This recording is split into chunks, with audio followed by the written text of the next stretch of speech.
shit. That would help. Forgot about that part. Good. Oh, that'd be screwed if that didn't work. Okay. There we go. What's up, guys? Well, that's really bright. Hold on. There we go. Okay, what's going on, everybody? You got a great show for you today. Welcome for all my users on Kick. We got people on Kick, yes.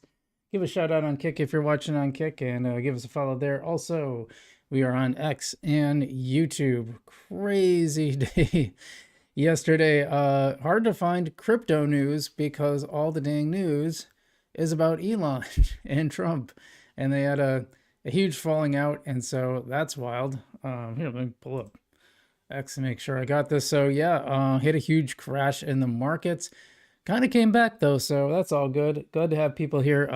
Be sure to tap in, and yeah, give us a shout out if you're watching on Kick. We're trying to grow that audience a little bit, but welcome on everywhere, wherever you're coming from. We're happy to have you here. We got Cloudy Vibes, sup fam? What's going on, Cloudy Vibes? And we got Everyday Algorand in the chat saying GM, what's going on? Richard Harris too, GM says, mind the PCV potential scam. Folks, I had the asset thing earlier. I haven't heard about that, but maybe we'll dive into that a little later on the show. But yeah, crazy day with the markets. They kind of dipped on the whole Elon Trump crash, and then they started coming back. So a little temporary dip, a little buying opportunity for a lot of you. And yeah, we'll look at that. We'll look at this Chainlink news because it's more rumor than news at this point, but I think it's pretty interesting. And some people have been asking for this for a long time, so I think it'd be good to talk about that. Catlin Guzman says hello. What's up, Catlin? Good to have you here. And yeah, nice little audience today. We've had a few people on Kick. It's nice to see. Love to see some people on chat in there. And Cloudy Vibe says, I bought the dip. Yeah, that's awesome. Gotta buy that. I bought a little bit of Bitcoin yesterday. My whole Bitcoin strategy has totally changed. I'm just buying in. I know I'm probably, originally I was gonna wait until this cycle was done, and because I already took some profits in it, and actually I just want to keep buying Bitcoin. Bitcoin is going to be my buy and hold from now on, and I think that's probably what I should have been doing all along, to be honest. So I changed my views on that a little bit.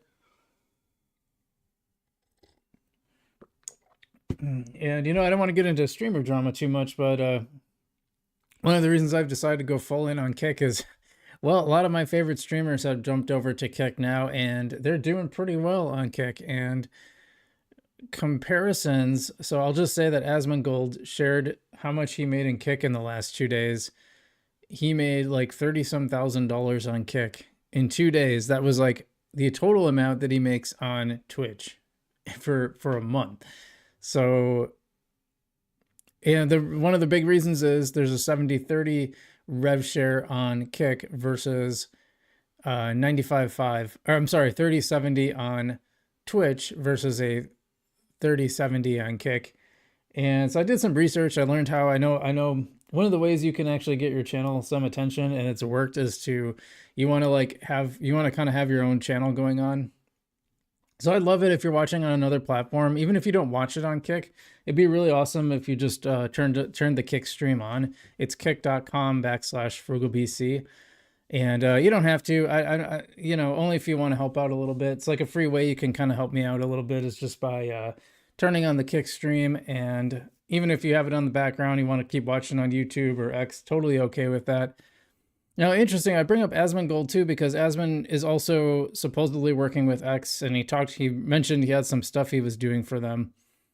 So there could be some nice monetization happening on X soon also, which I think would be awesome. I'd really like to see that. So yeah, live streaming is fun. I actually really like live streaming, and there's a part of me that almost wanted to just go all in on live streaming because I think it's so much fun. It's fun to interact with you guys, so I love it when you guys chat.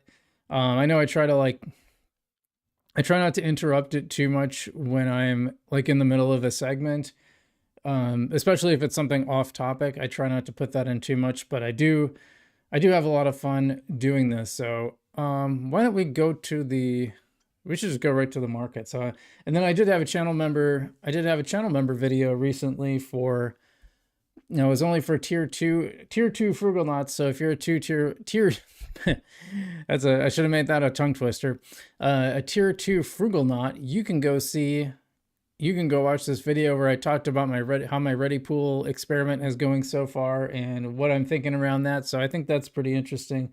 So be sure to go check that out. Otherwise, yeah, why don't we just get into it? And I will see your comments on Kick as well. They don't always come through my OBS dashboard. I don't think that works well enough. I've heard people in the past say that they were commenting on it and I wasn't seeing it. So I've just got it pulled up on a separate view. So if you comment on Kick, I will see it. I'll try to make sure I'm watching over there often enough, as much as I can. So, but anyway, yeah, why don't we just, I got a lot of cool news to share and we will get to that, but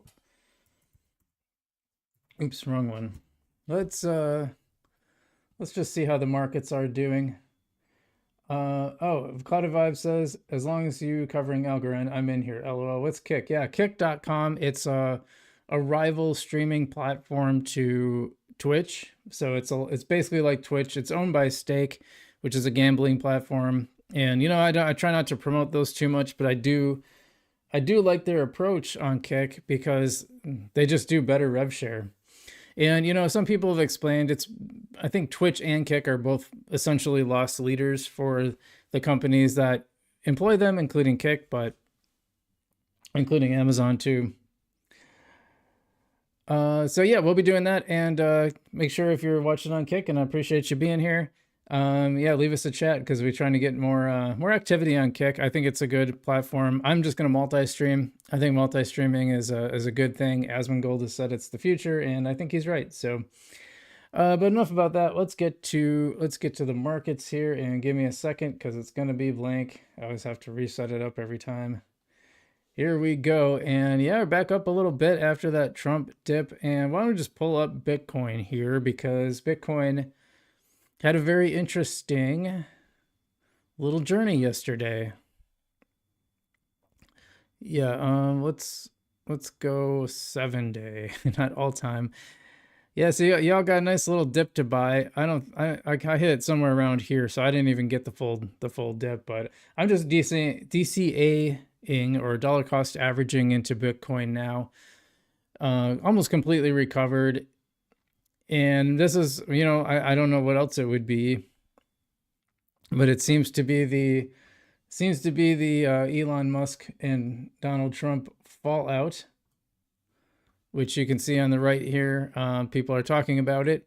I'm very disappointed in Elon, and Elon had problems with the spending bill. And man, I don't want to get into all the drama around that too much. I just want to say that, I'm thinking this might be a good time to buy Tesla, and I'm not telling you what to do. I haven't bought Tesla yet, and I think it might be it's either a really bad time or a really good time, which sounds tautological, of course, because I don't know. He's with Elon being on the outs with Trump, and that could be short-lived. Some people have suggested it's all a game to get more viewership or whatever, or there's some bigger goal here. Who knows? I think they just, we got AI Works Store saying AlgoFam in the house. Hey, welcome. Glad to have you here. And I got a nice, got my first chat and Kick today. So appreciate you being here, AI Works. And yeah, more people come on over to Kick too. It's good stuff.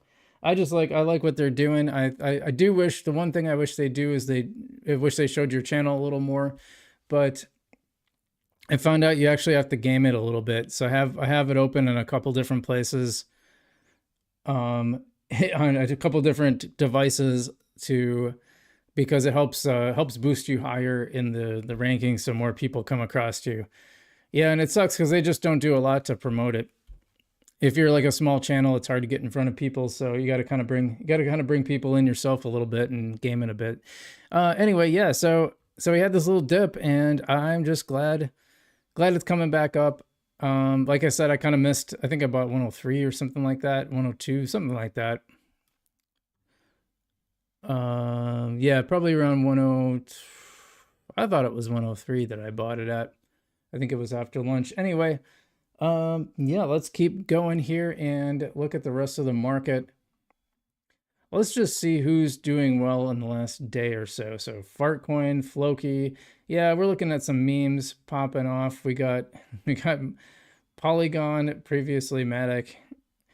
And this is a weird one because there's Matic and there's Poly, and I don't even know which one I own anymore. I had it in my Coinbase. I think it's still Matic, but prices are the same last I checked. Caspa doing pretty well, as well as Jidu, Virtuals Protocol, Tron doing all right. I know some big fans of Tron around. Render's a pretty interesting project. I kind of like the idea of it, and the kick comment did show up in my OBS chat, so that's good. I heard people had problems with it before. It seems to be working now. So, Sui at 318, and that's too bad. It hasn't really recovered from that big issue they had with getting a hack and then demonstrating how truly centralized they are. Some people don't care. I'll tell you what, some people they actually don't care whether it's centralized or not. There's a lot of people, let's be honest, they just want price to go up. And people kind of roll your eyes. They kind of roll their eyes when you say that you care about the technology. They're like, no, you don't. You just want the money to go up. I want both. I'm not gonna lie. I like both. Hedera turning things around a little bit, and that's about it. So overall market cap. Let's see. Let's go back to the main page here. Yeah, I mean, overall the market cap is down just a touch, as is the coin market cap 100. And this I think is interesting because we were really bullish for a little while there, and now we're back to kind of being in neutral territory. I mean, you can see we were clearly in greed, getting close to, and this is late May. We were getting close to almost being in extreme greed territory, not quite, and now back to neutral, which is a bummer. I appreciate it. We got some viewers on Kick. I like to see that. That's really awesome. And yeah, be sure to drop us a comment there too. I appreciate AI Works dropping one, and anyone else who wants to drop one. Awesome. Last week we were still in greed territory. Now we're neutral, and we dropped a lot. 55 to 46 is a pretty big drop, and you can see it in the chart here. So very interesting. And yeah, Trump coin dropped a lot actually. That's pretty interesting. Trending on DexScan. What is Trump at? And I'm only looking at this because of the news yesterday with Elon and Trump. Yeah, Trump coin took a hit.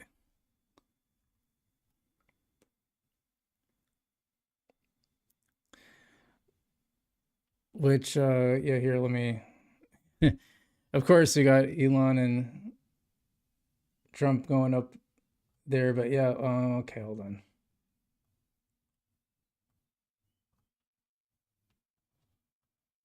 Let me let's bring that down a little bit. There we go. Maybe just a touch more.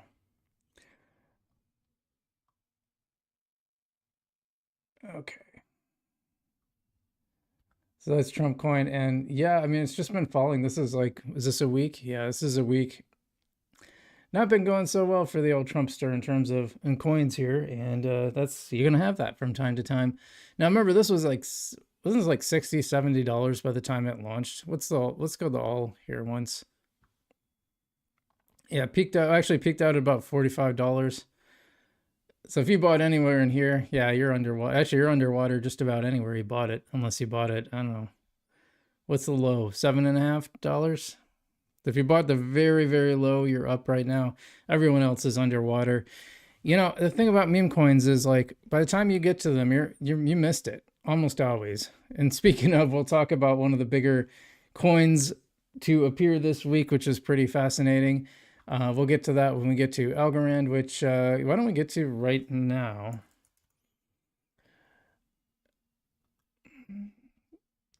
Which you always have to change this around, Need that.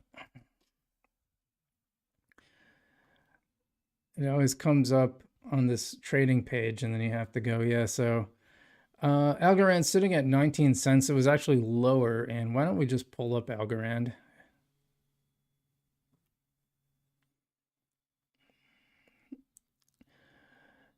So you can see we dipped quite.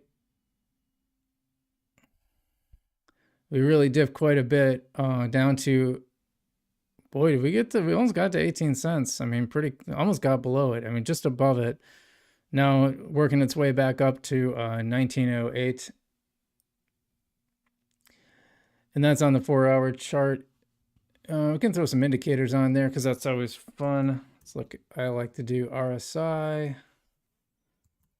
and Bollinger Bands, and it kind of bounced off that low level. And you'll notice you always get a pump when you hit below this 30 line here, and it might not be a huge pump, but you will usually get a pump when you hit the bottom of the Bollinger Band and below 30 RSI. It happens almost every time. Let's see. Vicati Vibe says that's why algo is all I buy. Sorry. Okay. As long as it's over 18 cents, 18 and a half cents, I'm good. Algo did touch 17.75. Yeah, it must have been a little. Yeah, that little flash candle. I go back and forth on how much attention I should pay to those flash candles, because they're so brief. Like, unless you have limit order set, which you can do on Tinyman now. It's a little confusing looking. I don't know why they did it the way they did, but it is a little confusing looking the way they have it, which is too bad. So that does matter, and you can catch that on Coinbase. I catch a lot of trades on Coinbase that way. I don't do a lot of trading though. Usually when I try it, I'm like disappointed by the results. Even if you get it right, like you have to put a lot of money in to make it worthwhile, which means you have to risk, which means you have to have a pretty big bag, I think. So I haven't been a huge fan of it. Let's see. Oh, that's not what I wanted to do. Yeah, I kind of miss the old layout. I'm not gonna lie. I don't like this new layout that they got. Maybe I should go. I'm gonna bring this in a little bit, just so we can see. All right, yeah, so Tiny is actually up about 7% on the week and popping back up after a little downturn. Still not where I would like it, but I'm very seriously thinking about going back to liquid staking. I haven't been super happy with what's his name? With ready pooling, and I gave details in my membership video, so you can go check that out if you're a tier 2 Frugalnaut. And that's available in you just go to the community tab, or you can just look at my main videos. They pop up on there. Yeah, otherwise, last hour, everything's just kind of coming back up for the most part, other than Opulus, and I don't hate that. You can go away, Opulus. Compex token down a little bit. That's too bad. Well, I don't want to go through all these individually, although what's doing well? My coin doing really well in the last 24 hours. ARG. I'm just going to skip all. If it doesn't have a logo, I'm just going to skip it. Need up 24%. AlgoFame. Yeah, you got a little drama with Bilal and AlgoFame recently. Some people... wait, is this the Fame token? Yeah, I guess it is. He caused some trouble because apparently he didn't get his funding. Headline still... dude, Headline is like the craziest project on Algorand. It's the craziest project because it seemed like a company in search of like a business, if that makes sense. Because it started off as some kind of news project, and then it just kind of went all over the place. And I did a whole video on this because it's the whole history of the company is just all over the place, and I have no idea what it's supposed to actually be doing. And it started out because they were writers. Snail Grocers is in. Hello all. Hope the day is going splendid. Welcome to the stream, Snail. Good to have you here. Cloudy Vibes saying T Algo the way to go. Yeah, you're probably right. Yeah, because it's not. I just been really disappointed with the ready results, and I'm letting it play out a little longer because I want to see how it goes, and I'll do like a main channel video eventually. But I did one for channel members yesterday. Yeah, and some of these, I mean, this hasn't even been around a week, this my coin, so But the real interesting one, let's go to Juan. So not quite. Now, I when I first made a post about this, people kind of freaked out on me because I said, well, is it going to go do the typical boot pattern where it goes up and then goes crashes right back down and then kind of trickles off? Not exactly. It seems to be, obviously it fell off a little bit and now it seems to be kind of stabilizing. So that's pretty interesting. But the thing with these coins, and I've been making Juan puns all day. Like my favorite one was "Help us, Obi-Wan Kenobi," a little Star Wars reference there. But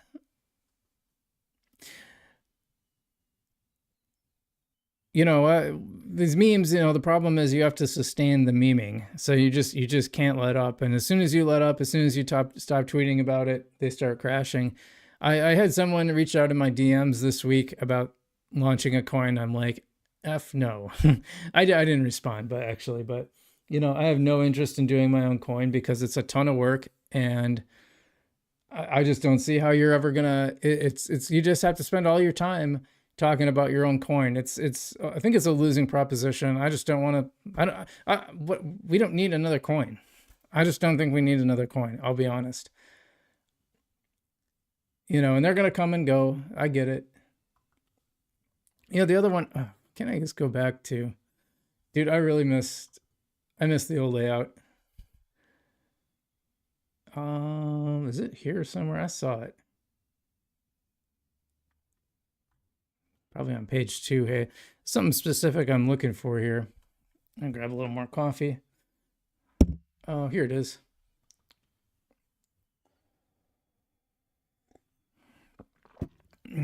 So this one, I mean, some people thought there was a rug because of this huge dump off, but it wasn't the founders. They're still active. Turns out it was just a big whale who sold off a whole bunch. But they didn't rug, but they are, hasn't been great. Let's go, let's look at the weekly. Oh, there's my ASA pattern. Came a little late, but there it is. They almost all do this. So like meme coins are fun. It's fine. I don't hate them or anything like that, but there's probably too many at this point. I don't think we need another one, and I'm definitely not going to be adding another one because I just don't know what I would do with it. I don't know what use it would bring the world, if that makes sense. So that is that. Anything else we want to talk about here? Otherwise, we can get to some news. There's a video I want to react to. Actually, a couple videos. One is kind of a short Twitter video, and the other one's like an actual full YouTube video. I haven't watched it. I just saved it to watch on stream. But before we do that, guys, if you haven't hit the like button or subscribe to the channel, if you're not subscribed, I really appreciate you hit the subscribe button. And if you're watching this on Kick and you're not following, I'd love you to follow us there too. And then on YouTube, if you can hit the like button, I really appreciate that. As I say, you don't have to smash it. You can actually just press it gently, and it works just fine that way too. That'll help more people see this stream. We got some big news around Algorand and Chainlink coming up soon. And I do want to give a big shout out to our sponsor, Non-Fungible Domains. And why don't I just pull them up really briefly. This is Non-Fungible Domains, and you can get, they got the Reddit pooling. They're doing that, so you can do that. And they've got their own one. Actually, I think they're a Transaction Labs, which makes non-fungible domains. I believe they developed the Reddit pooling. They're the ones who did it, which is pretty cool. And one thing I am thinking about doing, I didn't get any response last time, but I am thinking about doing some segments. So, if you guys are interested in a Frugal BC segment, let me know whether you're watching live or watching later. Let me know if that's something you'd be interested in. I'm still kind of researching it, but we'll see if we do that. But it just makes doing everything easier. Mine's frugalbc.algo. And I'll tell you what, there's so many places where it just makes things easier because you can just punch in that quick address versus all those letters and numbers. And I think it's a really valuable service. So they've been a sponsor of Frugal BC for quite a while. And we really appreciate that. And then the other one is Marcus Aurelius. And let me tell you, I am really careful when I do something like a meme coin. I'm going to be really, really careful. So I know Marcus is legit. They've been following the channel for a long time, and they got a really good reputation in the community. And I'll tell you, I've had people reach out, and when I say that I'm going to vet them, it always seems to, because they react a certain way. And if they're like, yeah, please do, I know they're probably legit. And if they're, a little hesitant or, yeah, we'll hold off on that or something, yeah, okay. So what I like about this coin too, though, is it's not just a meme coin for the sake of being a meme coin, but they're actually trying to spread the wisdom of Stoicism, which, Stoicism, pretty important in my life. Would it be like a snail, BC? Like that. Snail.bc. Well, it'd be like, oh, I see what you're saying. It would be frugalbc dot whatever dot algo, I think. However the segments work. FrugalBC is the root one, so it'd be something like that. So yeah, you could get snail.frugalbc.algo, I think. I think that's how it works. Anyway, yeah, Marcus Aurelius, really like what they're doing, and they seem to always be building. Now we can look at this roadmap really quick, although I think they got to update this. Yeah, they have to, they for sure have to update this, so we're not going to pay much too attention on there, but they got these videos they've been making. I got a mug here. You can see the mug. Marcus Aurelius sent that to me. The little critters for the like a little, what do they call them? Action figure, a little action figure, Marcus and Epictetus, all named after Roman emperors. So anyway, I just want to give them all a brief shout out, but why don't we go to bookmarks? So it's nice to talk about stuff that isn't Elon. It's really hard. I was trying to, I'm always on the hunt for like Algorand and other blockchain news that I can share on the channel. And pretty much since yesterday afternoon, it's, oh, we got one of those scammers, smoldering tension VRT blah blah blah blah boss. Okay. Anyway, so it's all been Elon Trump news, and it's all anybody's tweeting about. I can't get away from it. But I did find this, and I thought this was pretty interesting. This is from Daisy If You Do, saying, Daisy If You Do, we getting CCIP. Multiple interoperability partnerships coming this year. First one coming during Algo Cans. Big one. Well, if it's coming during Algo Cans, then that's probably going to be Algorand, right? Because Algorand is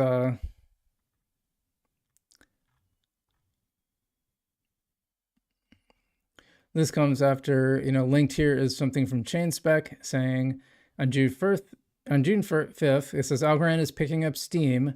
On June 5th, it processed over 1.79 million transactions, its highest daily volume in the past 30 days. That's a lot. That's a lot. In fact, actually, that's interesting because let's look at, oops.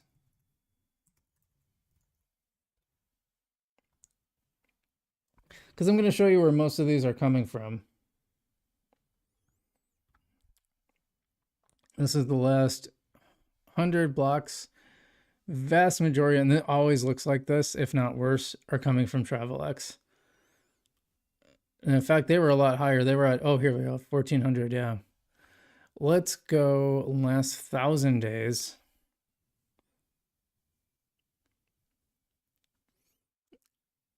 And yeah, it's still all TravelX. We had this big world chess block here, which I thought was interesting. This spike here. Well, actually, is that lofty? Oh, that's a lofty spike. So lofty apparently had a lot of activity at that one spot.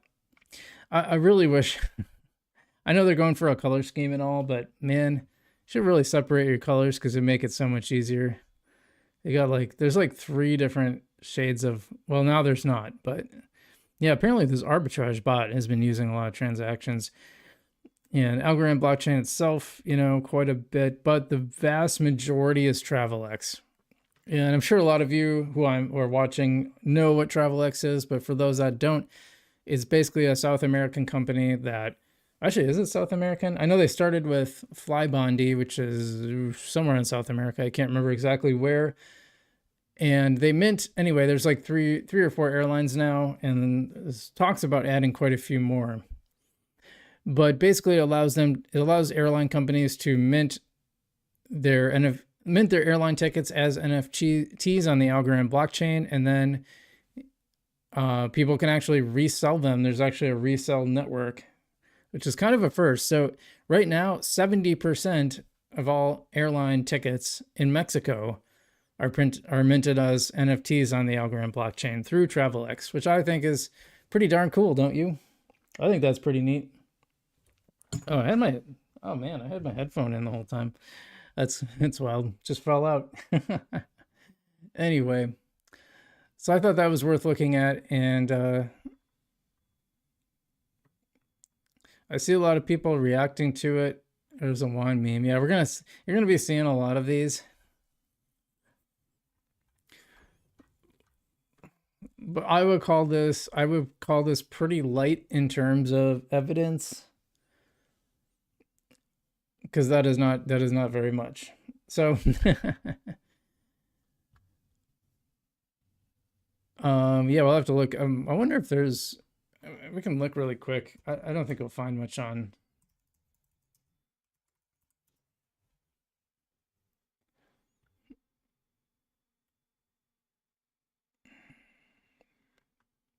Yeah, people are just making predictions, but news maybe. No, no one really has anything. But Google sucks for crypto news in general. It's just not good. You never find anything. What else do we have? So anyway, I want to bring that to its attention, because there was a lot of talk about this and what it would mean and how important it is. And I think it is important, because I think we want to be on here. This connects it to the rest of the ecosystem, and I think it's a big deal. Now, this I thought was interesting. This is some Algorand news here. This guy says, the reason I FUD Algo is because it's one of the most overpriced assets on the market today, if you compare it to almost anything else. And yet, this take is next level idiotic. Sorry, I don't speak wrong. Oh my God, dude, you cry so much. I wonder how far Algorand went on breaking your heart for you to be so sore. If you don't like it, just leave it. You spend all your tweets talking about your ex. That is sad as beep. Most overpriced and dog with hat, etc. is valued well. You FUD Algorand because your own project failed and you got bitter. So you might be wondering who this is. I was actually following him for a little while, apparently.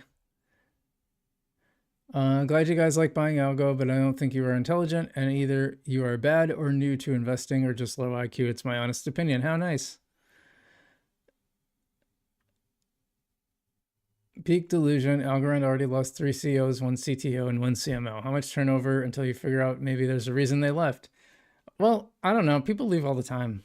It's like really common. There's no the main problem here is there's no comparison to other chains saying, well, look, these chains all kept their CEOs. Or if he's talking about it being undervalued, great. Where's show me how you came to that conclusion. It's just all anti-algo.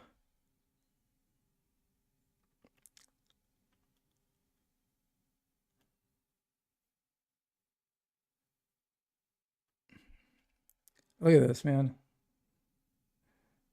He says, Snail's laughing. Satoshi left Bitcoin. He can't use that argument anywhere. Right.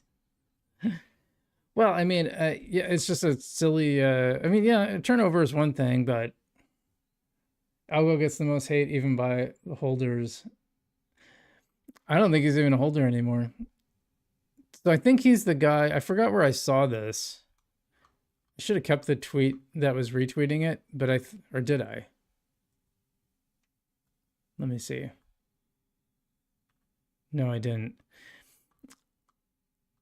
I should have kept the tweet that was retweeting it because I think he's the guy who started AlgoDex.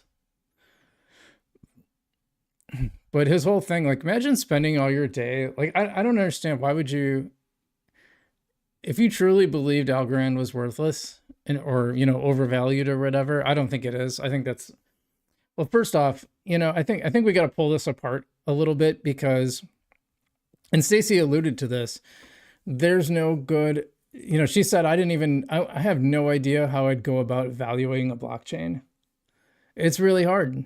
It is really hard to value a blockchain because traditional modes of, doing like a dollar discount model, like, I don't even know how you'd apply that because how would you make assumptions? Because the space is just too new for you to make really good assumptions on your model.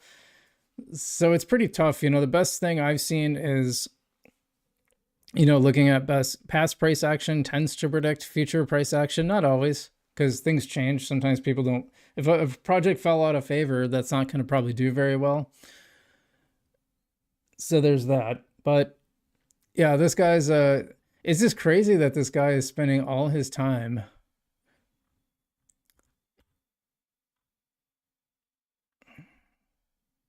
sell your algo and put it in Amazon. This is just him all day, dude. Oh wait, here's something not Algorand related. It's got a couple.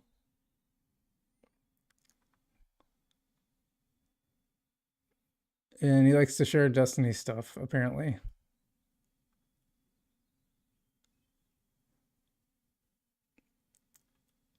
Maybe he just went on a little binge because now we've seen a lot of not algo stuff. Oh, here we go again. Move on, maybe. If algo is the best thing since sliced bread, what does it matter what I have to say about it? Yeah, I mean, I don't really care. I just think it's funny. Imagine being this butthurt that you have to spend all your time. You have to spend all your time just trashing algo, and not really making substantive points. But that being said, yeah, I don't, I've said all along, I don't know if Algorand's always the best in terms of price action. I mean, that's pretty obvious. I don't think that's even controversial. When you look at, all you have to do is look at the price charts. I mean, it just is what it is. But I think Algorand is doing a lot of the great things, and you can actually use it, which is a big deal. So, and I don't know, there's something we're gonna talk about later too, that relates to this. But the idea is that to kind of like what the foundation's role should be, how much funding it should give projects, that kind of thing. So we'll get to that in a minute. But I just thought that was kind of amusing. I saved this one, but I don't really understand what this means. So John Wood says, love these shorts. Systems languages are best. Sloppy cryptographic engineering. Disintermediation delivered as service.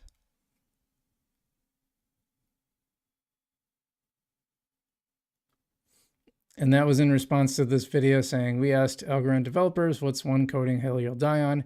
Biggest pet peeve and blockchain. Explain blockchain in 5 words. Spaces or tabs? Spaces. I don't know what that means either. Do you guys know what any of these means? I don't even know what this means. And then Stacy responded, 1, whatever John Allen Wood says. 2, when CTOs leave their foundations. Algorand, why 4 more words?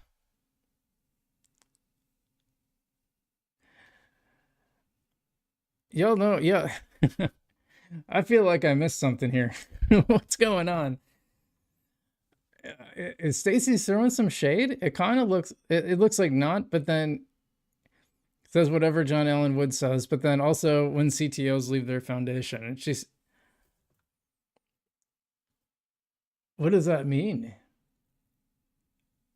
Anyone in the chat got a clue? Because I'm really like kind of lost here. I should make this bigger, by the way. Sorry about that. Let's make that bigger. Yeah, there we go. We can see a little better. So I don't know. I just wanted to share that because speaking in code, yeah, that's what it sounds like. I mean, I feel like they're exchanging there's some kind of exchange going on here, and I don't fully understand it.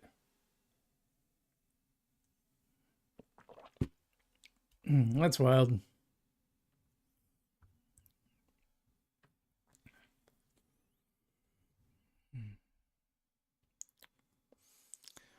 I thought this one was kind of interesting. Algo RWA says Algorand real world asset. Hey, welcome. Watch. Thanks for watching. No capital letters. Yeah, that's interesting too. Actually, hold on. Let's go back. That's true. Well, I mean, there's some, but they're not starting with capital letters unless it's a proper noun. Interesting. Very strange. Anyway, glad everyone's here. Let's get to Eldar here. Says, make it make sense on every conceivable metric. Algorand is destroying Ethereum, yet Ethereum market cap is 191x of Algo. How long can price in this space stay detached from fundamentals? Well, a pretty long time, apparently. Let's see, he was 20 years as an investment banker at Goldman Sachs. Very interesting. Yeah, Elder's a friend of the channel. We've had him on here before, or we not had him on here, but we've shared his stuff before.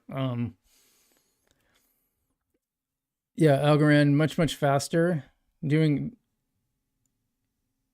more real time TPS, 20.89 versus 17.46, and it's capable of so much more, which is interesting. And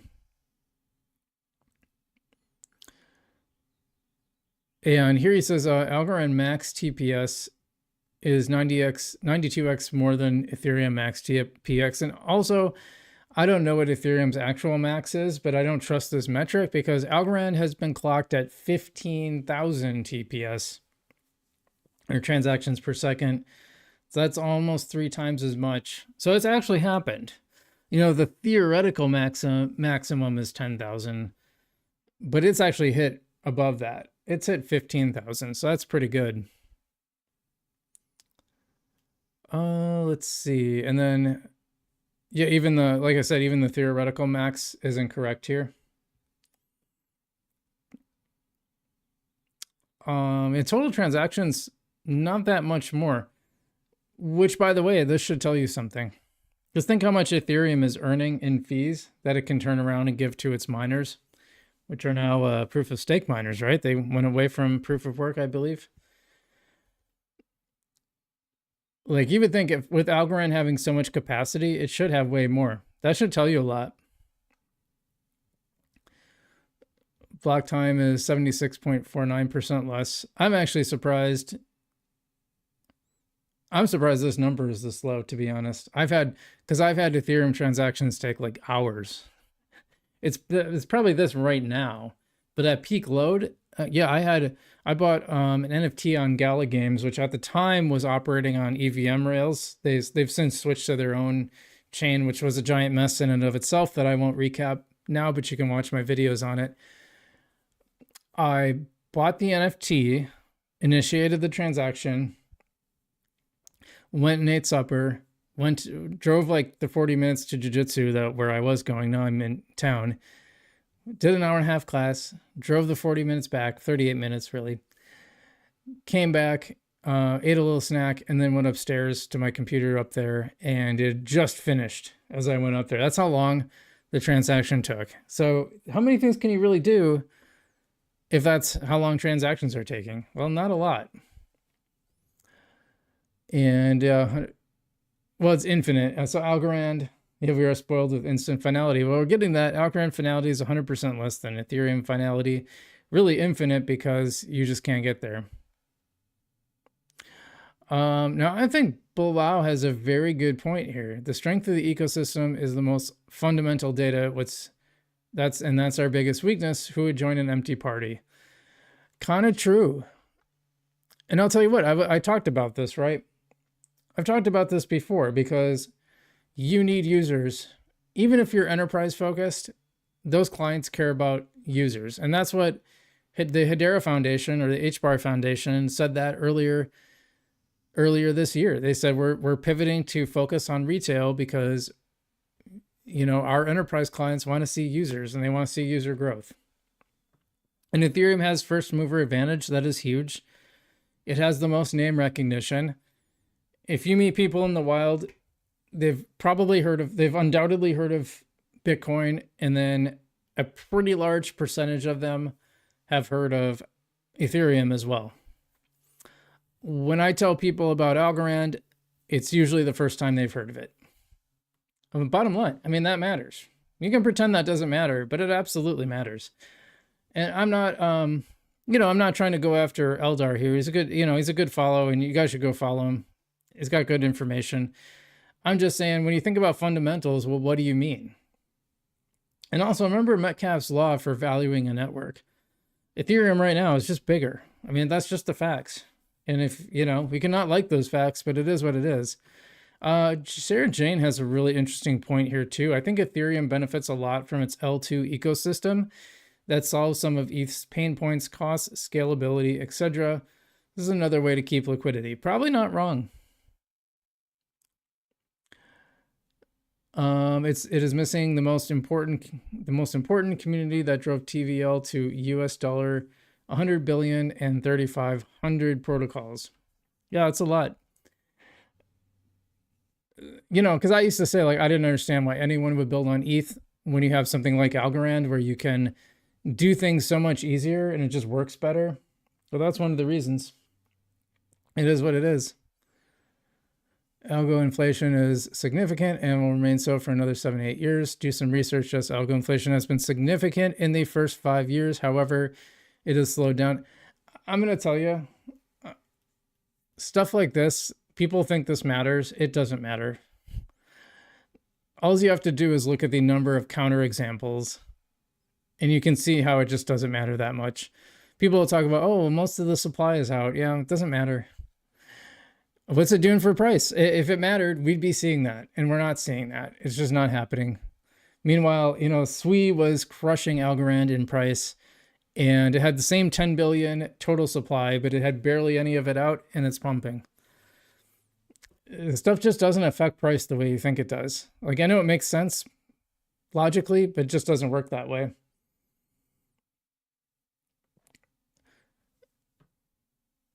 And let's see here. If you are, remember Nano. If you're comparing Nano with Algo, you're out of depth. Below are just some of the RWA on Algorand. What did Nano have apart from hype? Dude, I never paid attention to anything called Nano. I don't even know what it is. Really, WTF has to be manipulation. You guys with the manipulation. Who do you think is manipulating what? The problem is people don't care enough to manipulate it. If anything, if Algorand has a problem, it's that not enough people care enough to manipulate the price. Because if they did, we'd have a better price.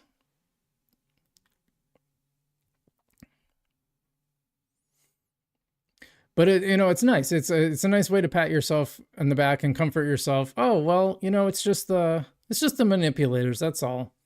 It's not. All the tech metrics you posted matter only if people are using it. Yeah, it's true. For now, ETH and L2s have 100x more developers, 10x more daily active addresses, 50x more DEX volumes, more fees and app revenue. The fees are big too. I actually do think that Algorand should possibly raise its fees because it's almost too inexpensive. And you find out if you're in business, there's a curve where you get the maximum number of customers with the most amount of revenue. Because if you raise your prices too high, you cut customers too low. And if you make things too cheap, you don't earn enough from the customers, even if you have more customers. So there's kind of a sweet spot. I don't think Algorand is in that sweet spot. Snail says, we thought Tiny was dead a few days ago, right? I don't think people understand what's coming. Tiny, yeah, that's interesting. Well, I don't know. One of the things I liked about Tiny is that it was trading between 2.5 and 5 cents, and it seemed pretty consistent. And then when it fell below 2 cents, I got a little concerned, to be honest.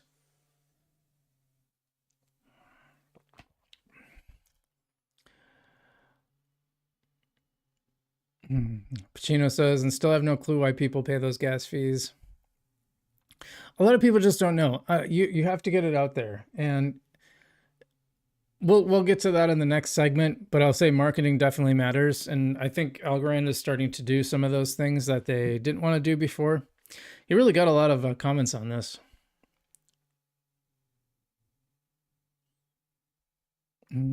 ETH sucks. I can't tell you when, but if ever, but ETH sucks. I'll never own it again, and I'll always have algo, regardless of the price. And that's kind of where I'm at. I mean, there's still ways to earn. I'm a big yield guy, so Algorand is great for earning yield.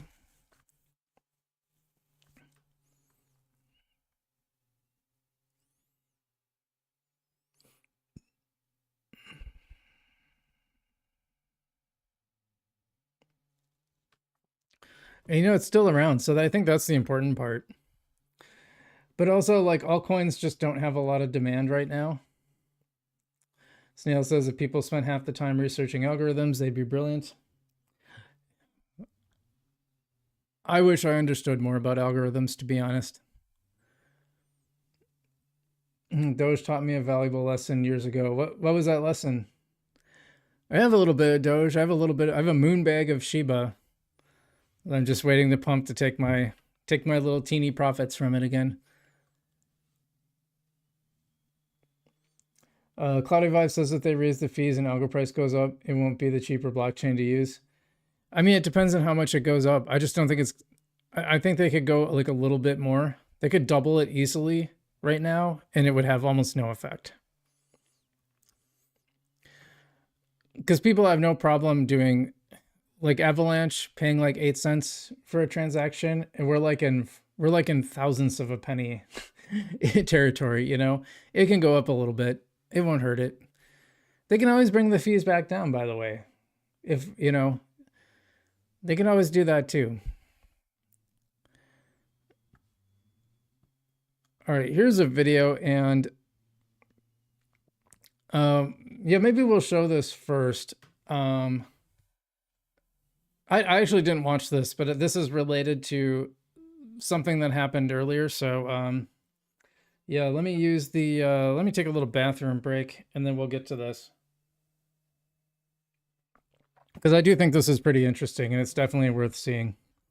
Oh, if I'm peeking out, by the way, let me know, because I see my OBS monitor going red here and there. So let me know any sound issues. I'll be right back.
Okay, I'm back.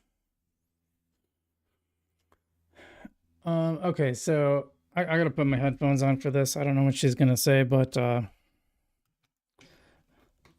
so this is Lily, and she says, "Crypto real talk. I'm tired. If this doesn't resonate, it wasn't meant for you." She's a content creator. She's got hashtag Cardano girls, so she comes from the Cardano, but she's been doing some Algorand stuff lately, and so we're gonna look at this. But Snail says there are predetermined keys in cryptography. Doge was always going to go past its previous all-time high of 2 cents, but nobody believed it. I think Elon is the reason Doge moved 1 million%.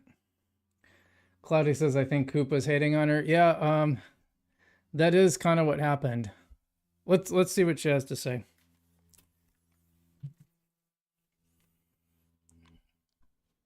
I'm fine. We're fine. But there's a minority of people in crypto who aren't fine. Let's talk about them. For people who don't know, I've been in the crypto community for 4 years, work in marketing. I work with different crypto projects and blockchains to spread their message in a creative and authentic way. And I also create content. I don't do videos like this often, but I'm tired. If I had a nickel for every time some jacked up, clueless dev has come for me and has said, why do we need this marketing? She's a whore because she's good at her job. And she makes me look bad because I don't feel so good about my job. Yeah, so some people, I just want to say I don't have a problem with influencers as long as they're, as long as they're not, so there's, I'll tell you what, there's a lot of hard ways to make money in crypto, and there's a lot of easy ways. And the hard ways, as you might imagine, are usually kind of shady. And the easy ways, or sorry, the easy ways are usually very shady. And the hard ways are, to have integrity. So I could probably make 3 times as much. Hey, Jeffrey, what's up? Jeffrey says, greetings from Maine. Good to have you here, buddy. And Snail giving a shout out to Jeffrey. Appreciate both of you guys being here. Cloudy Vibes said they all mad Algorand Foundation paying these attractive girls to market algo. Not sure if it's true. I know they're paying influencers now, and at the end of the day, like, you got to get your word out, and influencers are a good way to do it. And I've talked about before, I have a contract to make some videos for the Algorand Foundation channel, and I made sure it was in a way that, it was on the up and up. It's obvious that since I make my videos on their channel, it's pretty obvious that I'm getting paid to do it. And that came after, 3 or 4 years of making Algorand content on my own. So, and I think you can see that I've been pretty even keeled even after that. And, feel free to challenge me if you don't think that, but I think it's been pretty obvious. So anyway, yeah, people got mad. And, I think originally people got mad, like in Decipher 2022. It felt like the YouTubers that had been working on Algorand and had been doing it for free got almost no recognition. There was no, we showed up, you got no discount on the ticket or any consideration like that. You didn't really get, there was no like interview room that they set up. So you had to kind of do everything piecemeal.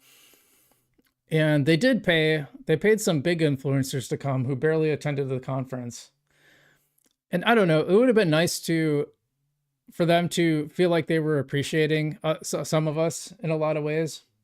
Now, granted, a lot of our channels were smaller. I only had 1,700 subscribers, excuse me, back then. So obviously we're getting close to 6,000. And appreciate everyone who subscribed, by the way. Maria Mercedes Rodriguez, welcome to the show. Nice to have a lady present. Said I'm holding algo, keeping it long. It's a good idea. Me too. I don't really plan to sell my bags. Just doing different things to find different yield in them for sure. So I think there's been a big difference in how the foundation is interacting with influencers. Because they in 2022, the Decipher in Dubai, they paid Crypto Mason and Deviled Megs, I think she is, whatever her name actually is, to go attend the conference, and they were barely at the conference.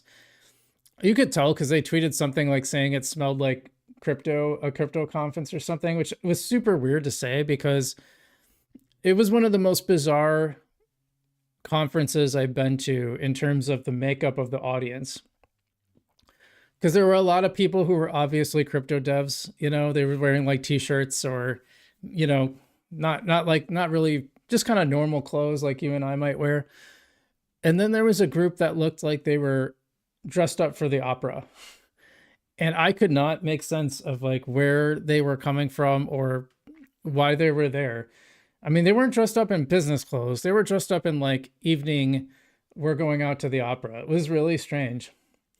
Jiro says paying too much influencers is a bad idea. Well, they weren't doing any. So, and by the way, welcome to the show. Good to have you here, buddy. Um, they weren't paying anybody anything, hardly ever. And the problem is all the other chains are doing that. So they're getting the word out. I haven't seen the ones I've seen is that most people scared of paid influencers promoting all this stuff. You know, you had to do it in a certain way, and I think the way it's been handled has been pretty legit. I haven't seen anything that was too well. All the ones like Crypto Wendio did a couple paid posts. Zach Humphreys we just covered a week ago. By the way, a lot of hate for Zach in the comments. I thought his video was fine. I didn't have any problem with it. I thought he did a good job. I don't know. I haven't watched many of his videos. We actually follow each other on X, so apparently he's a Frugal BC fan to some degree at least.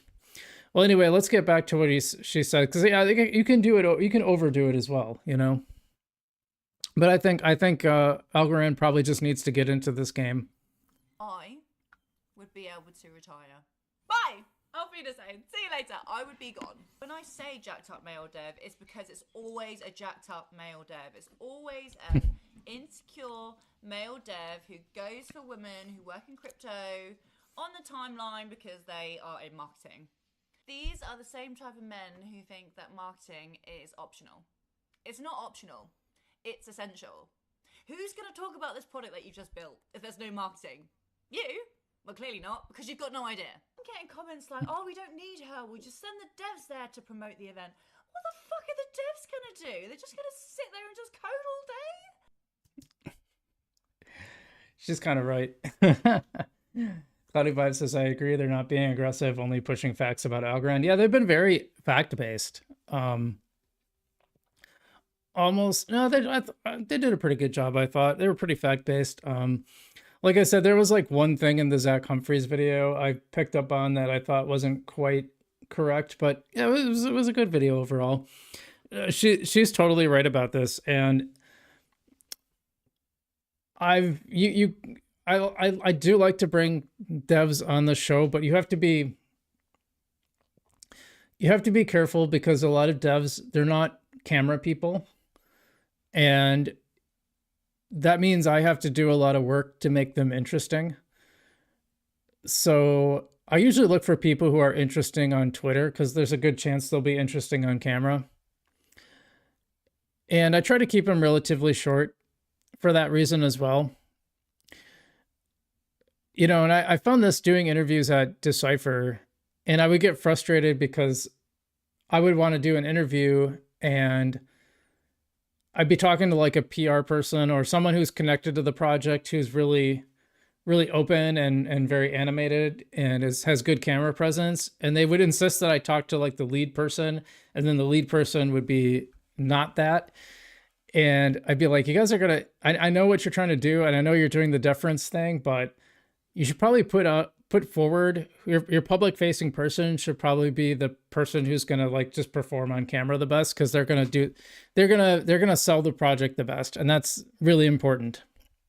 That's why companies have salespeople. The salespeople, they're not, you have like your engineers who build the stuff, and then you have your salespeople who go out and sell it, because the engineers are not salespeople.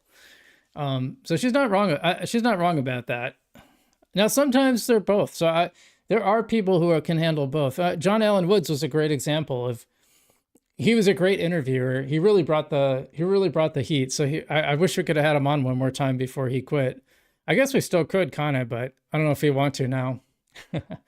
But people like him are rare. Most of the time, you're either like a forward-facing person or you're a behind-the-scenes person. So she's not wrong.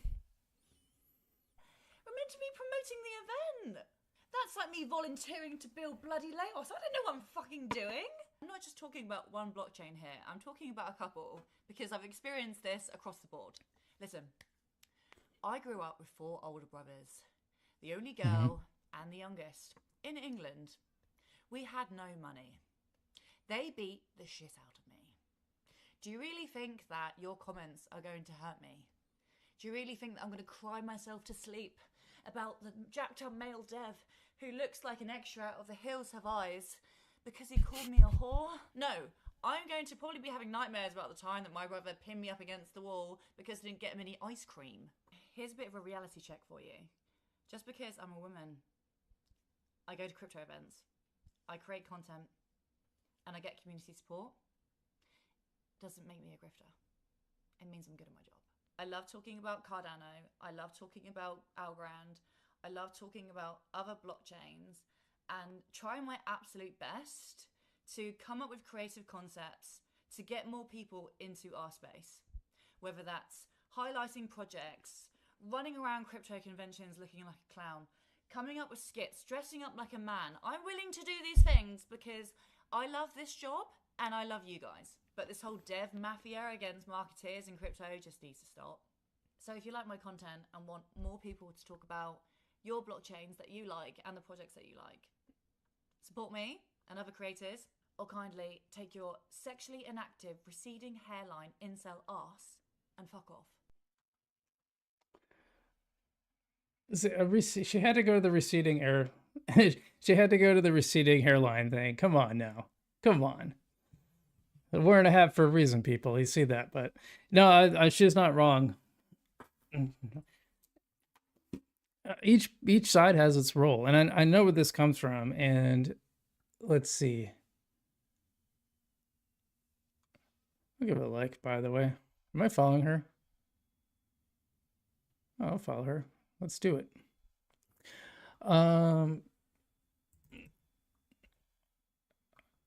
Was it him or was it someone else? Actually, I don't.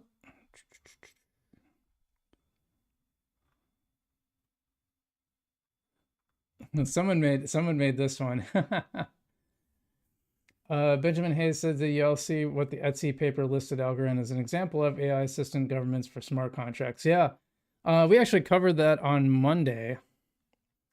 And big shout out to is he here somewhere? Big shout out to Genfinity founder King Solomon, who blew that wide open. He got his hands on it. They had a bunch of people, not just Etsy, but they had not just Algorand, but they had Hedera, XRP, and a whole bunch of other ones. Now, for those that wonder, and I know we're taking a little sidetrack here, but Etsy is like a huge organization, regulatory agents or standards organization in the EU, covers like 80 plus industries or something. And they didn't just list like, oh, these are some chains or examples. They actually gave specific use cases, very detailed, specific use cases for what these can be used for. So that's really cool, I think. Yeah, so that's did he say something? Well, this is this is pretty funny. This wasn't the one that this is reacting to her. He said 15 minutes in the Algorand community and she's already snapped. Imagine 5 years, Lily, LOL. P.S. She definitely isn't the problem. Keep crushing it. Make your living. You do your job, a nice job with the creativity. Agreed. Yeah. Well, I don't know a ton about her, but I don't think, I don't think it was, it wasn't from Coop, and we're going to bring this up. We're going to react to that later. This is actually the one here. So, okay, so this is what she was talking about. So she said, who's going to ETH Cans? Something Cans? ETH Cans conference, I think. I'll be there, and so is Algorand Foundation. They're hosting an awesome side event on Tuesday, July 1st, 11 a.m. to 8 p.m. You can sign up there. So Fisherman, who is the founder of Non-Fungible Domains, which sponsors the show, says, this beep is so tone deaf. Algorand builders are receiving zero support. There is no way anyone can afford to go to an ETH event in effing Cans. Glad the Algorand Foundation is spending on the important stuff like making sure KOLs get their summer trip to France. And I disagree with him, by the way.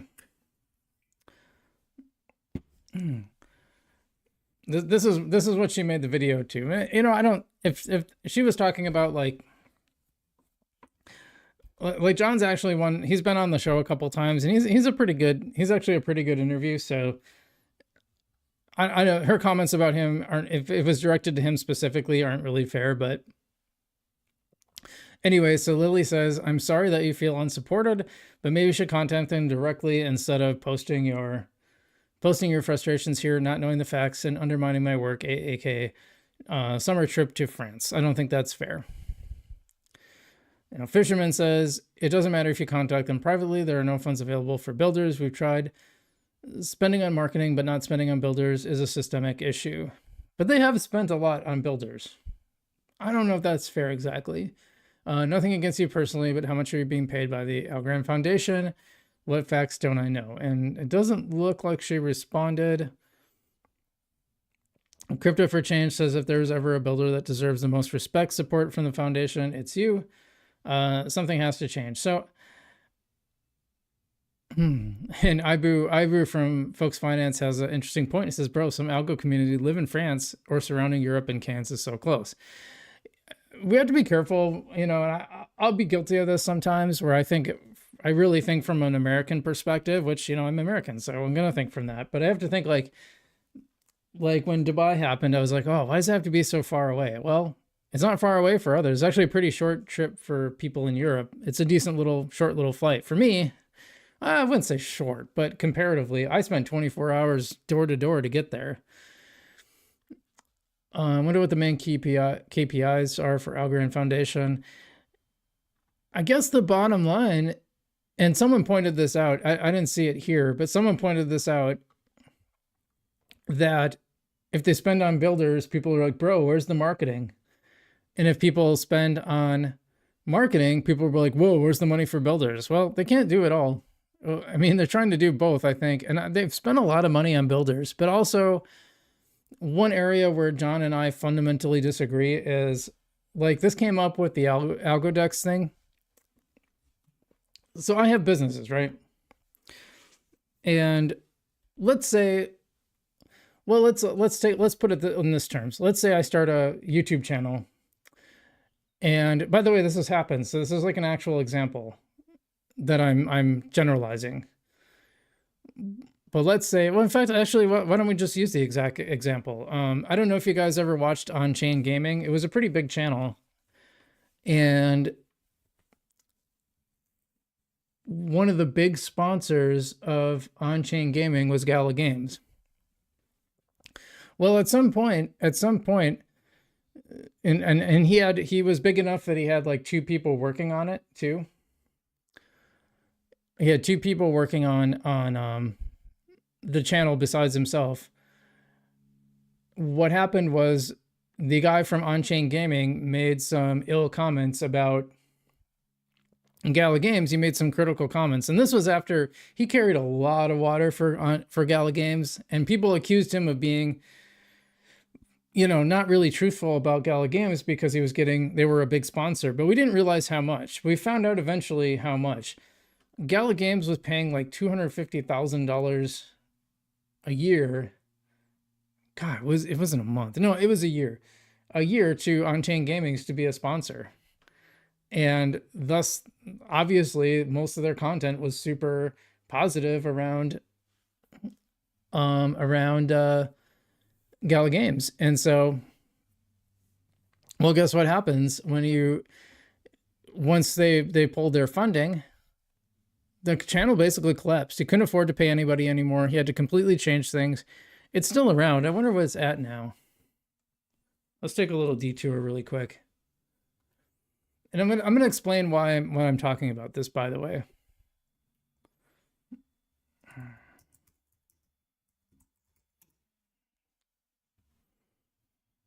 Now it's called How to Invest. So this used to be called On-Chain Gaming. Now it's How to Invest. He's still got 120,000 subscribers. Yeah, and his videos are getting like, I mean, I do these kind of numbers. I get 260 on this one. This one did really well. And that was his why I finally lost faith in Gala Games. So not great, and it doesn't have bad titles either. Thumbnails are pretty good. Um, it's just really hard to pivot sometimes, and he had to pivot. Like basically, he had to pivot. He couldn't make the kind of content he was anymore. It's too bad. I actually tried to get him on the channel because I thought it'd be fun to talk to about this. So anyway, why do I bring this up? Well, because, and we got into this, you know, John and I got into this on channel before.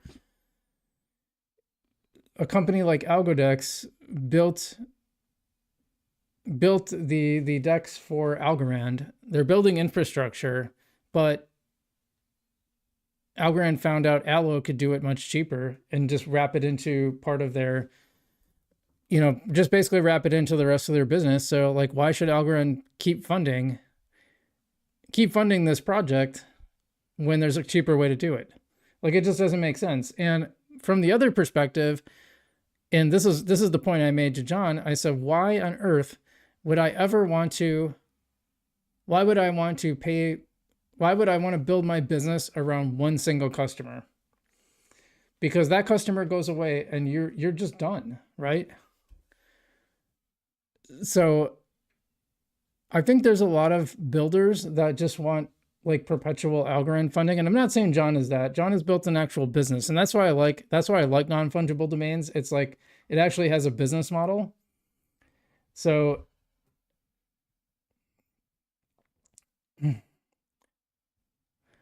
yeah, that's what I'm coming to say. Snail says, now that's what you call coming in hot. Nope, didn't hear about that yet. Oh, you're talking about the Etsy thing? Yeah, that was big. You guys didn't watch the Monday stream. Yeah, we talked about the whole thing. Snail says, Ibo, he says he's so critical. Ibo has a point there. I don't mind John being critical, by the way. I think he points out some really good stuff. I just don't agree with him on this one. I think you got to do this kind of stuff. You should be getting people. You know, she's gonna bring, look, she's prettier than me, okay? She's gonna bring in, if they put my goofy face up here, then ain't nobody coming to that. Maybe a few of you. Yeah, put the pretty blonde girl, get her to bring in some people, and they can learn about Algorand. I don't have a problem with that. I'll be honest. I disagree with him, and all respect to John, because I think he's a really, for what I understand, in the next space, Fisherman is upset for not receiving a retroactive grant for ready pools, and that's another thing. I do think the retroactive grant is a better idea. I'll say I have kind of mixed feelings about it, but overall, I think that's probably a better way to do it, because instead of just handing out money and then nothing happens, you can reward the stuff that actually gets built. Although then if you like, my counter argument to that is, if it already got built, then did you really need it? You know, I could see if you like took out a loan and then you use that money to pay back the loan, maybe. The Algorand Foundation wanted a dev to build a public good for a certain grant. Fisherman believes Ready Pools fits the bill. That's probably fair, yeah. A lot of dev is upset for not getting grant. All they want is a hangout from the foundation. Any idea what happened with Zone? Oh, yeah, we covered Zone a while ago. Yeah, they just fell apart completely. Flowsharp, welcome to the show. It says, agree. Snail says timing is everything. Cloudy Vibes, they were pretty early to develop and we haven't seen max user base yet. Cloudy says, I agree. A lot of mail in crypto. Yeah, I mean, and listen, I don't know Lily, so I don't want to say anything specifically about her. I just don't know anything about her. I didn't come across her until this whole thing came up. I think a lot of the women in crypto know what they're doing, if that makes sense. They know they have an advantage over, like, say, me, because, well, they look better. And that's fine. I don't have a problem with that. You know, if it draws more people to the space, it's helpful. And so, yeah, good for her. You know, I calling it I think it was calling it a summit trip to France. Like, well, and she's in England, right? So that's not a big trip for her. She could probably drive it, I guess. Right? Am I wrong about that? They're connected, right? Yeah, Americans are really bad at geography. Well, it'd be a short flight anyway. But I think you can go, right? I'm not wrong about this, right? You can drive from France to England. Okay, let's teach ourselves some geography here.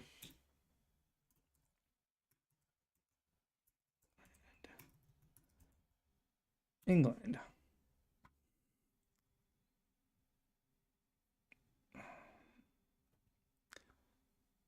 Oh no, you can't. Okay, yeah, the English Channel. Okay. I couldn't remember if there was a channel or if it was, I thought they were like connected a little bit. Oh, I'm thinking about France, Spain. That's what I was thinking about. I noticed y'all ain't jumping in to correct me. Just saying. Maybe y'all didn't know either. Anyway, we got a little geography lesson today, so that's fun. Let's see.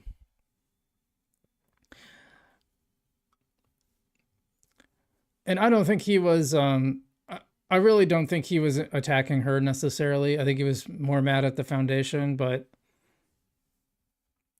I think you got to spend some money on marketing, and that's going to look in crypto. This is what it looks like. Oops, some of my bookmarks. All right, yeah, this isn't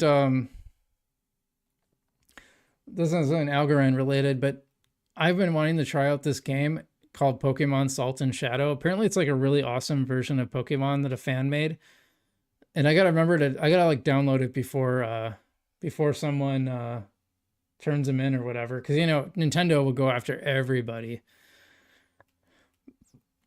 Oh, here's one I wanted to share. This is fish sticks. So remember I said fish sticks didn't rug? Here it is. I did not want to go silent about the fish incident on Algo nor Sol. Yeah, by the way, they're also building on Solana. That's the other part I left out or forgot. Am I not following fish sticks? Okay, I'll follow them. If you saw my last post, you were up to date on why I decided to launch on Sol. No, I did not rug either chain. Long story short, after our launch on Sol, we hit over $400,000 market cap in roughly 5 minutes. Guess what happens when you do that? This is what happens. We started to get some big hitters, and it looked like we could build off of this and pump some volume to Algorand and bring these communities closer together with my plans, ideas. Shortly after our pump, we started to have a few sell expected before a few holders started dumping and removing liquidity. I waited to make any moves from my wallet until we hit the bottom, I think he meant, which left me in the hole of thousands of dollars. Wrong hole, but you get what I mean. I explained the situation and laid out all of my wallets in the Algorand OG chat, other posts and group chats as well. I wanted to make it known that I was up around 150K and did not sell a single drop until we hit rock bottom, and I sold for major loss, leaving Sol alone for the meantime. After this loss, I had to take a break as I spent tons of personal funds on Fish, all of its rewards and everything I have built, and then did the same for Sol, including promotions, updating decks, and more to put personal losses around 10K, not even including my crypto funds. I'm 100% here for Fish and on Algo and plan to always be here. Sorry for making it short and sweet, but that's all there is to it. Love you guys, and fish on. You guys wonder why I'm not doing a meme coin? Because remember I said it's like really easy doing the stuff that makes you money is easy, and doing the integrity move is hard. So this guy could have just like pocketed 150K and been like, cool, I made money. But he didn't, and did this instead. I think that's an integrity move. Now, I didn't verify if that's the case, but it doesn't sound like anybody is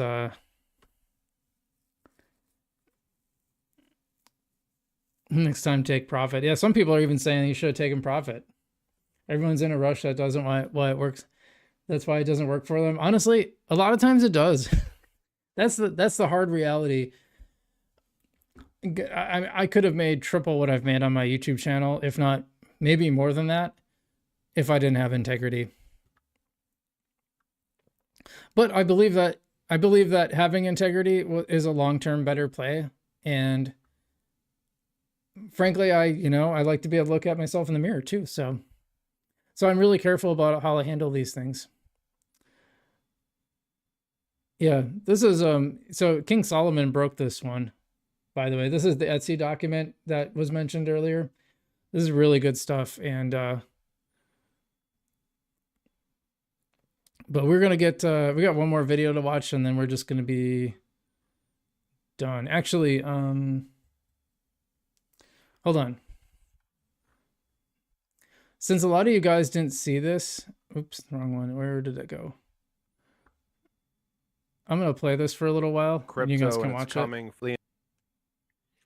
A major shift is happening quietly in the background of crypto, and it's coming from Etsy, one of the most powerful standards organizations in the world. In a groundbreaking April 2025 report, Etsy lays out how artificial intelligence and distributed ledger technology are merging to power next gen infrastructure.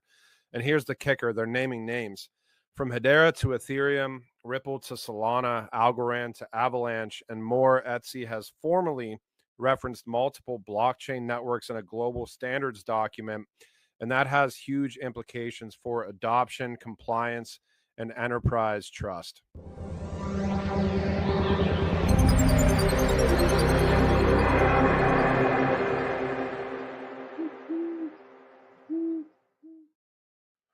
I want to start, I guess, just a tiny bit of background on Etsy.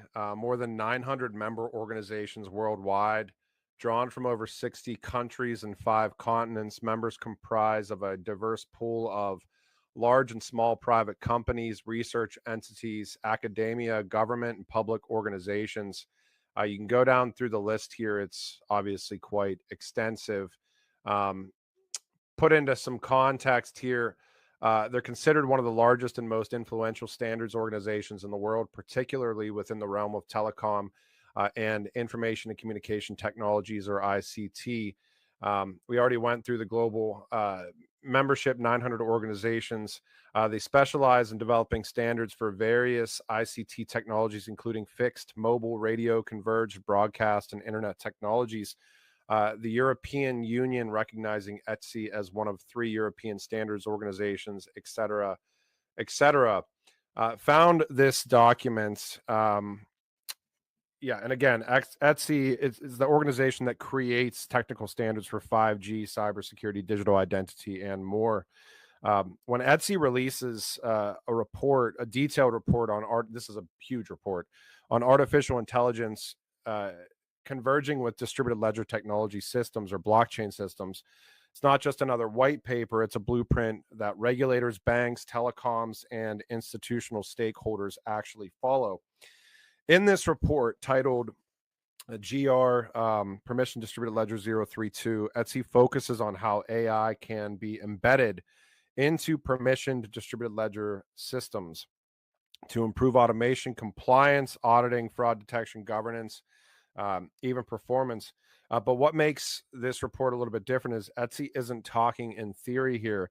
They reference 10 plus specific networks as examples of innovation already happening in this space. So I want to break down the networks that are involved here and what Etsy is saying about each.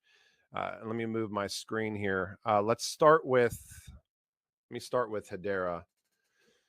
If I can find the last part here. Yeah. So this is regulatory compliance monitoring. Now, this is falling under subsection 10. Subsection 10 is governance and compliance utilizing artificial intelligence. Section 10.5, regulatory compliance monitoring, specifically diving deep into Hedera. This is example, the Hedera Hashgraph Council. It employs an AI system that monitors global regulatory changes and automatically generates compliance impact reports, reducing regulatory adaptation time by 60%.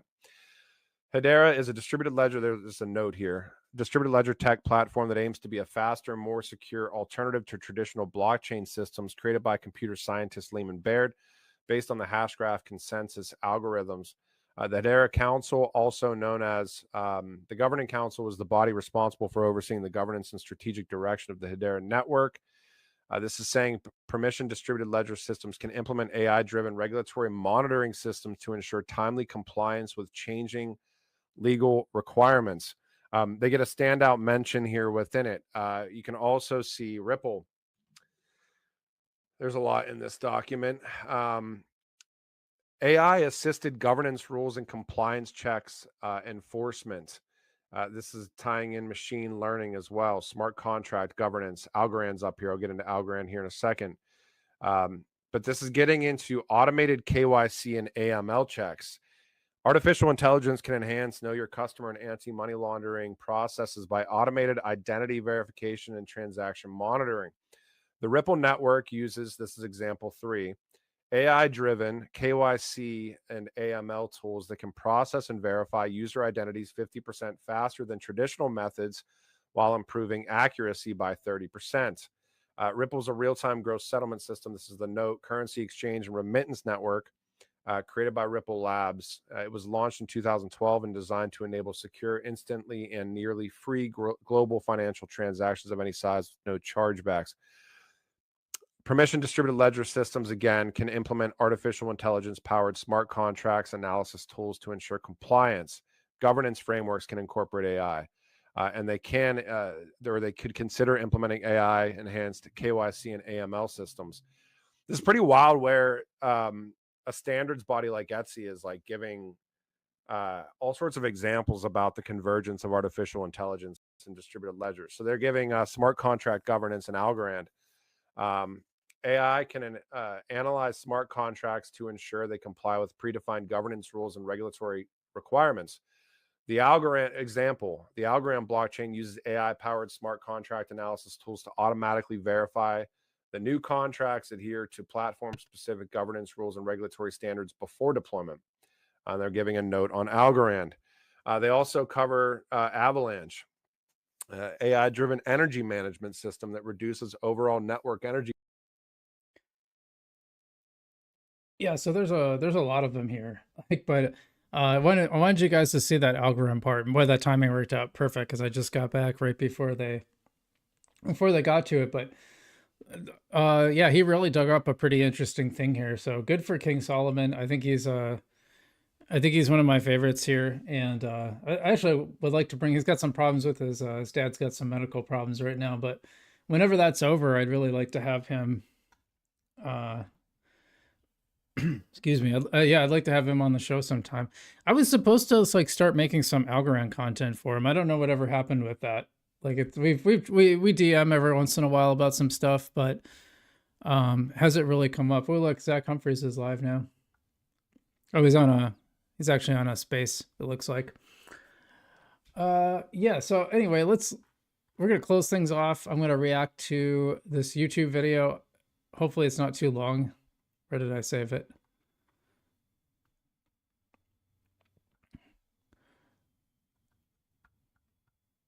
Let's see here. For years.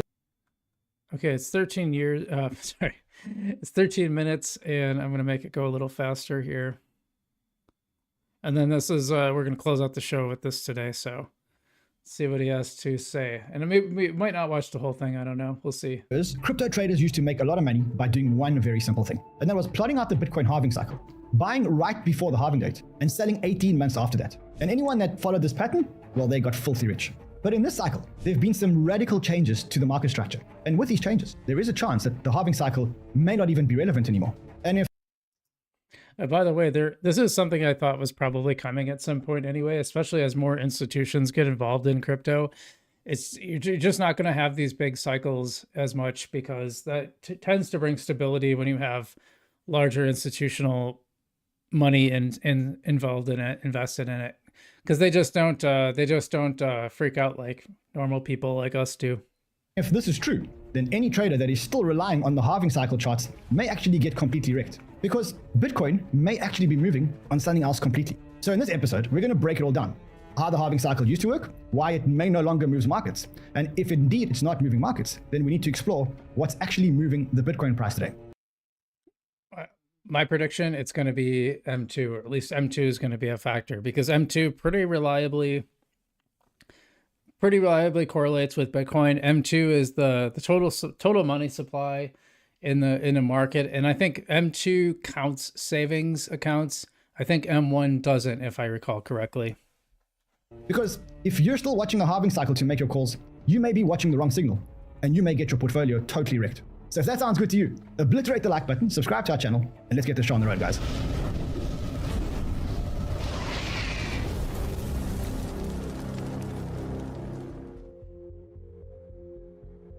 let's start with what the halving actually is, because a lot of people talk about it, but not everybody really understands it. Every 210,000 blocks, which is roughly every 4 years, the Bitcoin code triggers an automatic event that halves the rewards that the miners get for validating transactions. This means that the amount of new Bitcoin that enters circulation literally drops by 50% overnight. Now let's take a look at it. The reward started when Bitcoin launched at 50 Bitcoin per block that was mined, which meant that every time that a miner validated a block, they received 50 Bitcoin for validating that block. Then in November 2012, we had our first halving, and the reward dropped from 50 Bitcoin per block to 25 Bitcoin per block. Then in July 2016, there was another halving, and the reward dropped from 25 Bitcoin to 12.5 Bitcoin. Then again in 2020, the rewards halved again from 12.5 to 6.25 Bitcoin. And finally, after the most recent halving in April 2024, the rewards dropped from 6.25 to 3.125 Bitcoin for every block that's mined. So because of the supply shock, and because there were less Bitcoin coming into circulation, it meant that with the same demand, there was less supply. And that effectively triggered a supply shock, which triggered a bull market, or the bull markets that we're all familiar with. And for 3 full cycles, it worked almost perfectly. Let's take a look at the chart. In 2012, after the first halving, Bitcoin climbed from $12 to about $1,215 within 13 months. In 2016, post the halving, it ran from $650 to nearly $20,000 in less than 17 months. And then again in 2020, the supply shock came in again and increased the price of Bitcoin from $8,700 to nearly $69,000 over an 18-month window. Every single time, the market followed the same cycle. Accumulate before the halving and take profits about 18 months later. It became the go-to playbook in crypto. Our research shows that this cycle must be breaking down, and we are going to dig into why we think the reasoning for this. So let's start. Right now, there are about 20 million Bitcoin already in circulation. As we all know, the hard cap is about 21 million. So there's only 1 million Bitcoin left to be mined, and that makes up about 4.5% of the supply. What this means is that the incentives that the miners are relying on is shrinking, and the impact of the halving is actually getting relatively smaller every single time. Let me show you what that looks like with real numbers. Back in 2012, the miners were producing about 7,200 Bitcoin per day. That's 2.6 million Bitcoin per year. At the time, Bitcoin was trading at about $12. So the total value of the new supply was $32 million a year. Now remember, the whole market cap back then was only $130 million, which means that the number of new Bitcoin coming onto the market was equal to 25% of the Bitcoin on the market. And that's a huge number. By 2016, the issuance dropped to 3,600 Bitcoin per day, and the price was around $650. That means that 850 million Bitcoin By the way, I always think these things are interesting when you look back at like 2012 and you think, wow, I wish I had bought Bitcoin back then. And it's like, yeah, you probably do, except like the odds are you probably would have lost it. And even if you were like really into Bitcoin, you might have been nervous about buying it because you usually had to send like a money order to an exchange, and it was like kind of nerve-wracking. I remember I looked into it back around sometime between 2012 and 2015 because I was a very early user on X, Twitter back then, obviously. And a lot of people were talking about Bitcoin. I was like interested in it. I thought it was just kind of a cool thing. I didn't think it was going to explode like this. But I remember like when I first started paying attention to Bitcoin, it was worth like several Bitcoin to a penny. And then all of a sudden it started being worth over $1. And I thought, well, that's interesting. But I thought, it's probably not going to do much beyond that. And then the next thing it was over 100. I'm like, And I actually mined to prove the point. There were these faucet sites for Bitcoin where you could get like 0.01 Bitcoin, which was like next to, fractions of a penny back then. No idea where that wallet is. It's probably got like several thousand worth of Bitcoin in it now. So the point is, like, if you own Bitcoin, unless you were really careful, you probably would have lost it back then anyway. So don't beat yourself up too much. Into the market each and every year, which is about 8% of the total market value. And in 2020, we were down to 1,800 Bitcoin per day. With an average price of 8,700, that's 5.7 billion in new supply annually, which made up about 3.6% of the market cap. But then, in 2024, after the last halving, miners started to produce just 900 Bitcoin per day. At $64,000, that's about 21 billion in new issuance. But that's against a $1.25 trillion market cap, and it's only a 1.67% inflation. And now, after the most recent halving, we're down to 450 Bitcoin per day.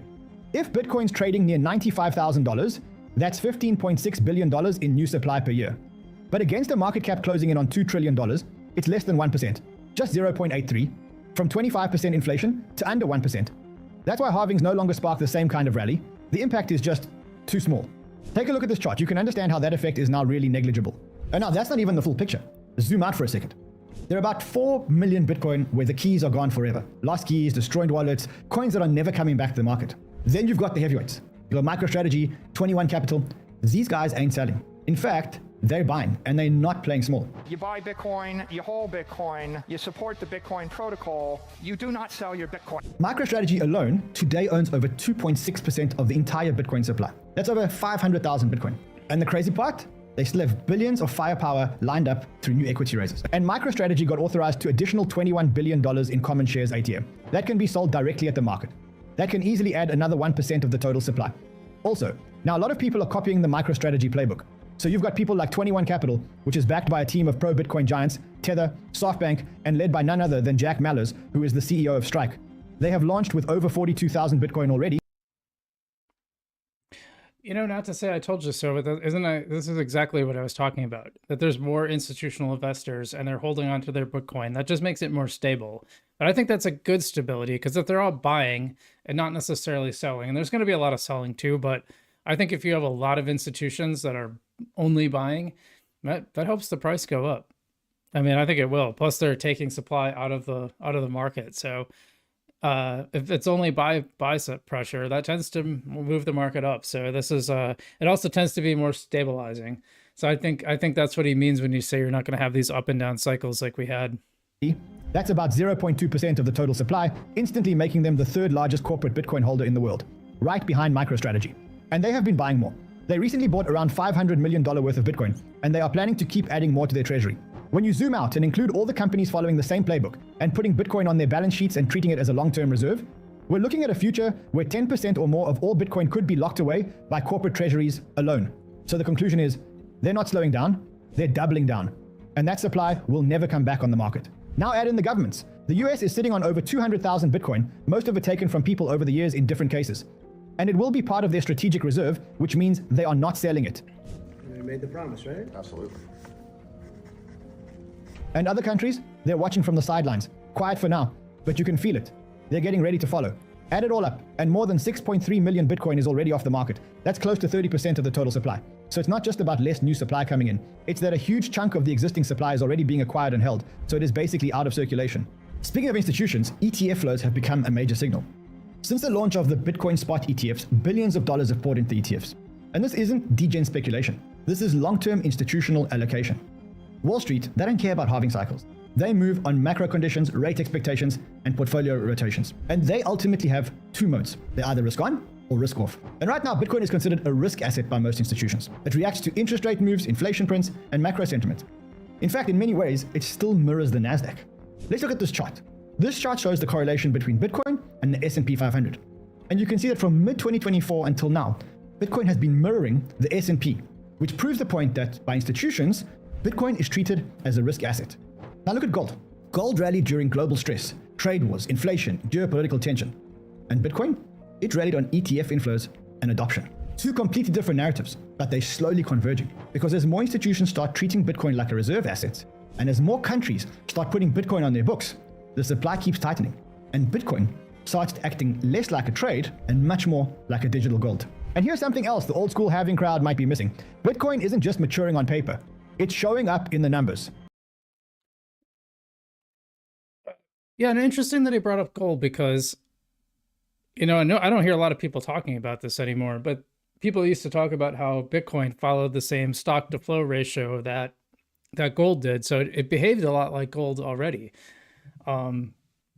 With bigger fluctuations, but you saw those highs whenever it was at a all-time high. It was kind of hitting that stock to flow ratio, which is what people were using to predict future prices. And it did turn out to be wrong in 2021. You know, we had a lot of people think that the second pump should have been higher than 69,000, that it was going to hit 100K. And then it, because of some market manipulation, or, you know, some people pointed to the Wyckoff framework pattern, that there was evidence of some kind of manipulation. I'm always a little skeptical on that stuff, but it is interesting that he's saying that now it's following gold. I think it has been for a while, but I thought the comparison to the S&P 500 was actually pretty interesting as well. Since 2021, Bitcoin's realized volatility had a sharp drop. It used to swing 80 to 100% on a 180-day basis. Today, it's sitting around 55 to 60%. That's right in line with tech giants like Nvidia. Not meme coins, not startup stocks, but real companies. And its market beta is shifting too. For the majority of 2024, Bitcoin had a beta of over 1.5, which means that when the S&P moved 1%, Bitcoin moved even more. That's what made it such a high beta play. But now, that beta's creeping lower. It's still a risk-on asset, yeah, but it's reacting less to every twitch in equities. It's slowly starting to act like its own thing. That's what maturity looks like on a chart. So, the question becomes, if halvings aren't moving the price anymore, and now Bitcoin is being treated as a risk asset by institutions, then what is the price actually moving on? Well, it's one word: liquidity. Take a look at this chart. Before 2024, there was no real connection between Bitcoin and the global M2. They moved on totally different tracks. But once the institutions started piling in with the ETF, something changed. And since then, Bitcoin has been moving in total sync with the money supply. There's a bit of a delay, about 90 days, but the pattern is clear. When liquidity goes up, Bitcoin goes up.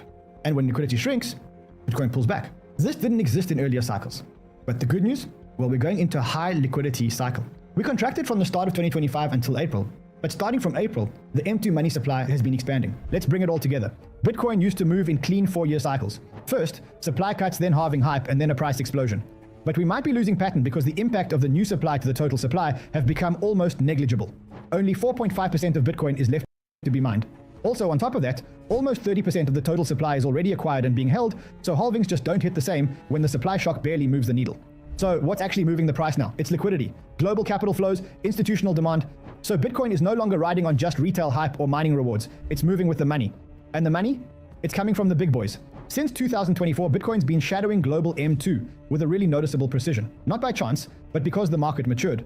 Institutional adoption flipped the switch with the ETFs giving access, and treasuries started allocating. This isn't the same Bitcoin market we knew in 2017 or even 2021. It's bigger, smarter, and deeper. Volatility is coming down while correlations are changing. And Bitcoin's market beta? It is sliding lower. It still trades like a tech stock, but it's acting more like a new asset class. It's a mix between a tech stock and gold. And right now, lucky for us, the money cycle is expanding. This is a clear sign that in the long term, Bitcoin will carry on moving up. So, if you are one of the traders that's still trading on the halving cycle, you may be getting wrecked. Bitcoin's not just growing up, it's already grown. So here's the takeout. If you're serious about timing Bitcoin's moves, stop watching the halving countdown. Watch liquidity, watch M2, because that's what drives the market for now. Follow the market supply, follow macro trends, and stay informed, and you'll be ahead of 90% of the market that's still stuck staring at the halving calendar. And if that shifted your perspective, hit the like button, subscribe to the channel, and I'll see you in the next one. Yeah, I thought that was a pretty good video, and confirms a lot of what I have been saying for a long time. And so, yeah, I think it's good. I'm going to give it a like, and I'm going to link the video for you guys in case you want to watch it. I'll just put that in the chat. There you go. Yeah, well, what do you guys think about that? I think that's pretty much spot on, and also like that's why I've kind of changed my pattern around how I'm buying Bitcoin. I'm not going to buy and sell the cycles anymore. I'm just going to keep basically do one long big hold and just keep going like that. So that's my thesis right now. So that's what we're going to do. All right. Well, guys, thanks so much for tuning in.